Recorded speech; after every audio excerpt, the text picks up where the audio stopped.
Hello बच्चों, चलिए प्रश्न को पढ़ते हैं। इसमें लिखा है चुंबकीय फ्लक्स घनत्व बी का मात्रक एवं विमाएं लिखिए। तो चलिए बच्चों इस प्रश्न की मूल अवधारणा को देख लेते हैं बच्चों। तो बच्चों यहाँ पर देख लेते हैं कि चुंबकीय फ्लक्स क्या होता है बच्चों। तो चुंबकीय फ्लक्स जो होता है बच्चों, किसी क्षेत्र चुंबकीय क्षेत्र में क्षेत्र के लंबवत किसी क्षेत्रफल से गुजरने वाला जो चुंबकीय क्षेत्र होता है बच्चों, उसकी आमाप होती है चुंबकीय फ्लक्स। तो बच्चों इसे हम फाई से प्रदर्शित करते हैं इस प्रकार से। और इसका मान होता है बच्चों बी गुणे ए, जहाँ पे बी का जो क्या है, ये चुंबकीय क्षेत्र की तीव्रता है बच्चों। चुंबकीय क्षेत्र की तीव्रता। और बच्चों ए क्या है हमारा, क्षेत्र के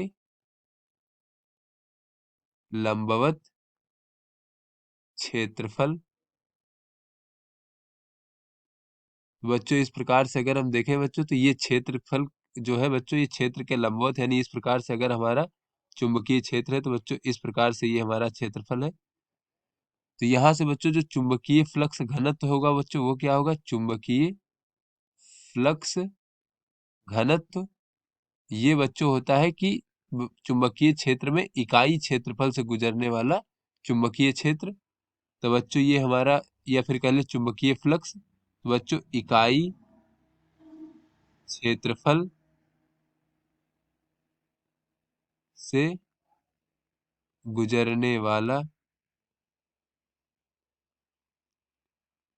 चुंबकीय जो फ्लक्स होता है बच्चों, उसे हम चुंबकीय फ्लक्स घनत्व कहते हैं बच्चों। तो यहां से अगर हम देखें तो चुंबकीय फ्लक्स घनत्व बराबर क्या हो जाएगा बच्चों।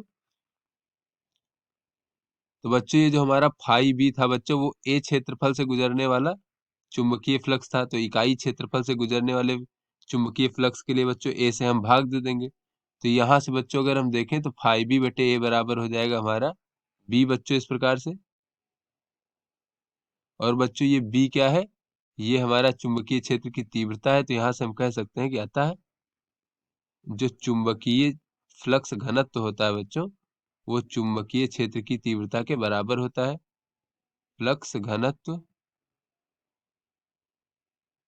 चुंबकीय क्षेत्र की तीव्रता होती है बच्चों, तीव्रता होती है। तो बच्चों इसके बाद हम ये देख लेते हैं कि बच्चों कोई हमारा तार है इस प्रकार से एल लंबाई का, और बच्चों इसमें बहने वाली धारा आई है। और बच्चों यहाँ पर मान लीजिए हमारा चुंबकीय क्षेत्र बी है बच्चों, इस प्रकार से। तो इस तार पर लगने वाला जो बल होता है वो होता है बच्चों आई बी एल और साइन थीटा। थीटा क्या है बच्चों, इसमें बहने वाली धारा की दिशा, और बच्चों ये हमारा जो बच्चों चुंबकीय क्षेत्र है उसके बीच में बनने वाला कोण है। तो चलिए बच्चों अपने प्रश्न को हल करते हैं बच्चों।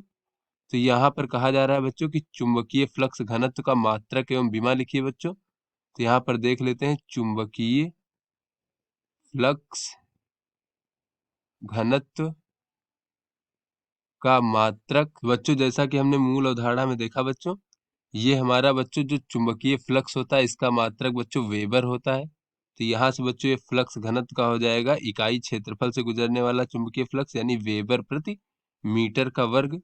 तो बच्चों यहाँ से देख लेते हैं कि चुंबकीय फ्लक्स घनत्व बराबर होता है बच्चों फाई बी बटे ए। अर्थात बच्चों इसका मात्रक क्या हो जाएगा बच्चों, मात्रक हो जाएगा इस प्रकार से वेबर प्रति मीटर का वर्ग। और बच्चों ये हमारा जो होता है ये चुंबकीय क्षेत्र की तीव्रता के बराबर होता है बच्चों। तो चुंबकीय क्षेत्र की तीव्रता जो होती है बच्चों, उसका जो मात्रक होता है बच्चों ये टेस्ला होता है बच्चों। तो इस प्रकार से इसका मात्रक हम टेस्ला भी कह सकते हैं बच्चों, इस प्रकार से। उसके बाद चलिए बच्चों देख लेते हैं इसकी विमा हमें ज्ञात करनी है बच्चों। बच्चों विमीय सूत्र ज्ञात करने के लिए हम इस सूत्र का प्रयोग कर सकते हैं बच्चों, बल बराबर आई बी एल साइन थीटा। तो एफ बराबर आई बी एल साइन थीटा से बच्चों अगर हम देखें तो बच्चों ये बी बराबर हो जाएगा हमारा एफ भागे बच्चों आई एल साइन थीटा।